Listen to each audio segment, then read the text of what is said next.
Come to the table and worship the Savior. Taste what forgiveness is for.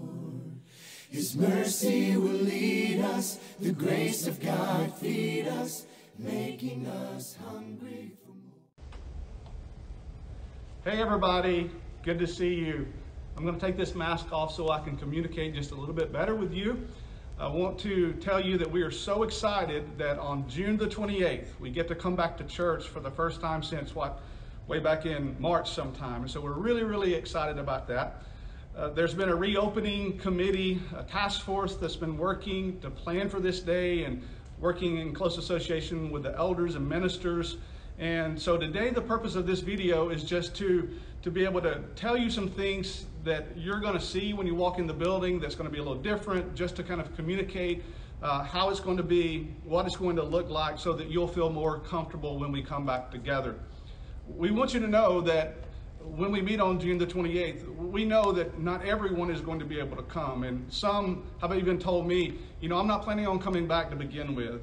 And that's okay. We want you to understand that is okay, especially if you fit into that demographic where you're more high risk. We would encourage you to take precautions. And if you feel like you need to stay at home, then by all means do that. We're going to continue to broadcast our service online. You can go to our website or you can go to Facebook Live, and you'll be able to still participate virtually from home, and you'll be able to see those who have come together in the building to do that. So we're really excited about it. Watch this video, learn, see what things are going to look like when we come back together. I can't wait to see you. So when you first arrive at Waterview, you'll be able to park in any of our 3 parking lots, and all the entrances that will be open, there are 4, will be clearly marked, and those entrances that are closed will be clearly marked as well. The 4 entrances that will be open are as follows. The main entrance off the Circle Drive, the South Nursery entrance, the West Foyer entrance,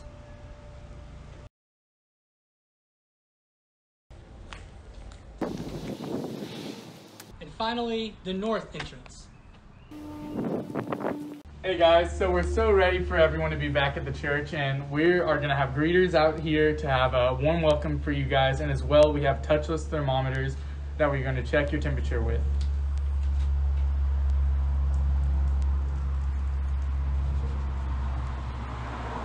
If you don't have a mask, we'll have masks to offer. We highly encourage them. And then from here, we'll ask you to head directly to the auditorium. Hey guys, and when you return, if there are medical concerns, we want you to know that we have Dr. Jerry Barker and Dr. Bill Shoemate. They'll be here to answer some of your questions if you have any concerns.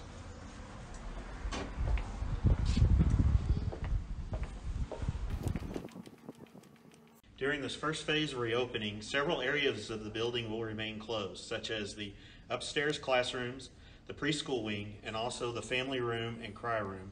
If you need to take your kid out during services, feel free to walk around the foyer. Hey everybody, while I'm in the foyer, I'm going to tell you about some of the things you would want to know here. We have several restrooms that are open. A few of them are closed. So you'll want to know that the family restroom is available right beside the auditorium if you need. The training room does need to stay closed, but the family restroom is open. Another couple of the restrooms that are open are the men's restroom over here by the library and the men's and women's restroom, once again closest to the auditorium. We will also have our water fountains closed for right now. I need to turn those off. So we would recommend, if you need water, go ahead and bring some water. We do have some available here if you do need in individual bottles.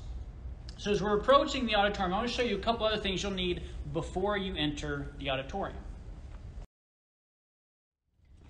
Before you enter, you will want to have your communion supplies. I realize some people want to bring some of theirs from home if they're having some trouble opening this, but grab your communion kit.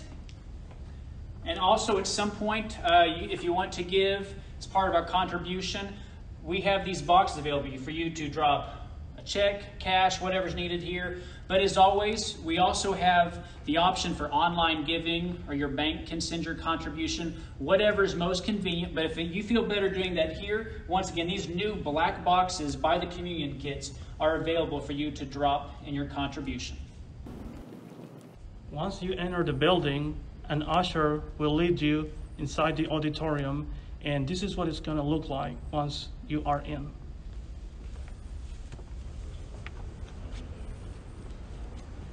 We'll have roped off pews to indicate what pews you are going to be able to sit in. Then the ushers are going to help you keep social distancing seating. If you arrive in a car together, then you can probably sit together. You can work with the usher for families with kids. They will seat you at the end of the pew.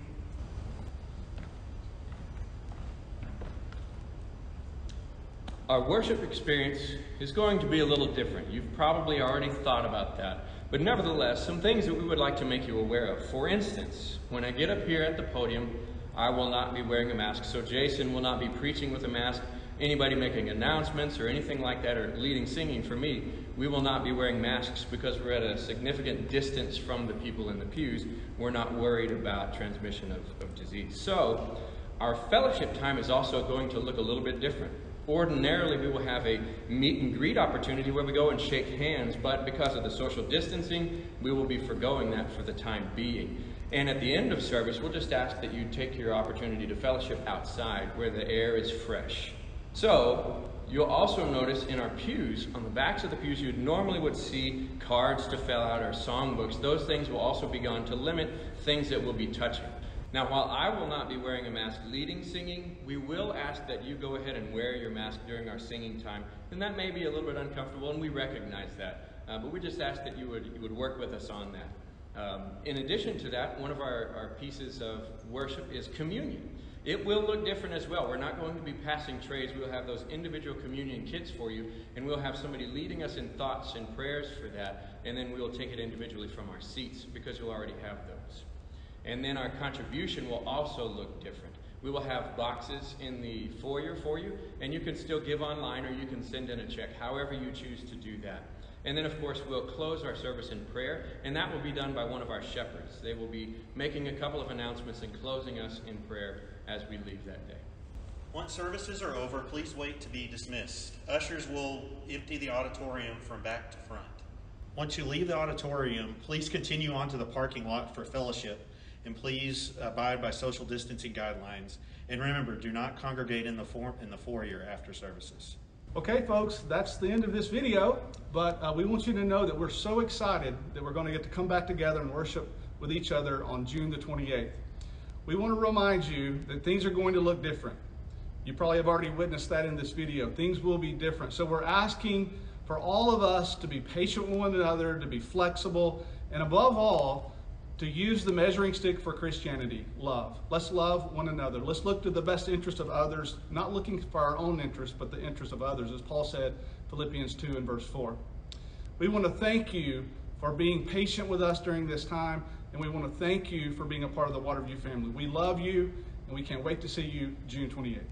His mercy will lead us, the grace of God feed us, making us hungry for more. His body was given for you and for me. Look on the cross and believe. The bread has been broken. Our eyes have been